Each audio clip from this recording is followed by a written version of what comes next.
Alright, let's talk about why August 12th might be the most important date this year for millions of retirees, and why you should probably care even if you're nowhere near retirement. Here's the deal.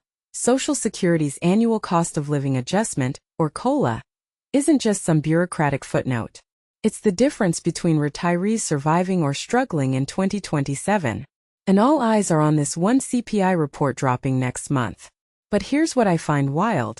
This isn't just about numbers on a spreadsheet. It's a window into how broken our economic priorities are. Let me break it down. First off, the Consumer Price Index release on August 12th isn't just another data dump. It's the starting gun for a 3-month sprint that determines next year's Social Security checks. But here's the catch. Only July, August, and September matter. Retirees spent 2026 eating higher prices from earlier in the year, right? So why do we only use Q3 data? In my opinion, this system feels almost intentionally cruel. It's like telling someone to ignore the first 3 acts of a play and judge it based on the finale. But hey, that's the system we've got.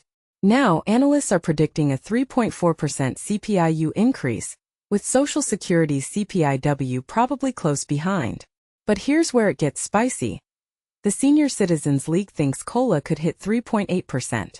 Mary Johnson, this independent analyst, says 3.7%. Wait, why the discrepancy? Because the CPI-W skews toward urban workers, not retirees. But here's the kicker. Retirees spend way more on healthcare and housing, categories that aren't always weighted the same in these indices. So what many people don't realize is that even if the number hits 3.7%, it might still underrepresent the actual pain retirees are feeling. That's not just a technicality. It's a systemic flaw. And then there's the Federal Reserve's nowcast predicting August CPI could drop to 3.2%. So suddenly, that projected 3.8% COLA might evaporate. But here's the thing. Retirees have only seen 3 COLAs above 3% since 2012, those wild 2022 to 2024 years. So if 2027 brings another one, great. But if you're banking on this raise to catch up with the past year's inflation, good luck. Because here's the dirty secret. Social Security's COLA is reactive, not proactive. Retirees are always playing catch-up.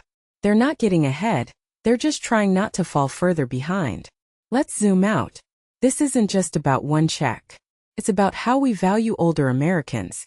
If you take a step back, the CPI debate highlights a bigger question. Why are we using metrics designed for workers to determine benefits for retirees? Shouldn't the basket of goods in these indices reflect grandma's budget, not a 30-year-old office worker's? And here's another angle. Why are we even tying COLA to a 3-month window? One bad heat wave or supply chain hiccup skews food prices, and suddenly millions are left scrambling.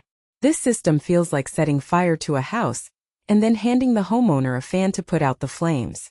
So what should retirees do?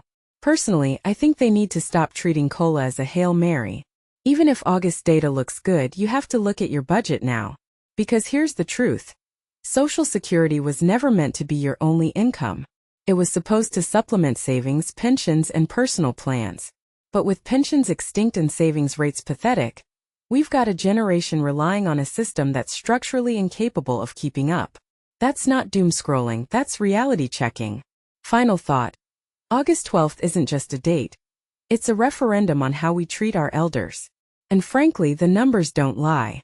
If you're retired or planning to be, this isn't the time to cross your fingers. It's time to audit your finances, question these metrics, and ask yourself, who's really watching out for retirees when the system's built to leave them behind?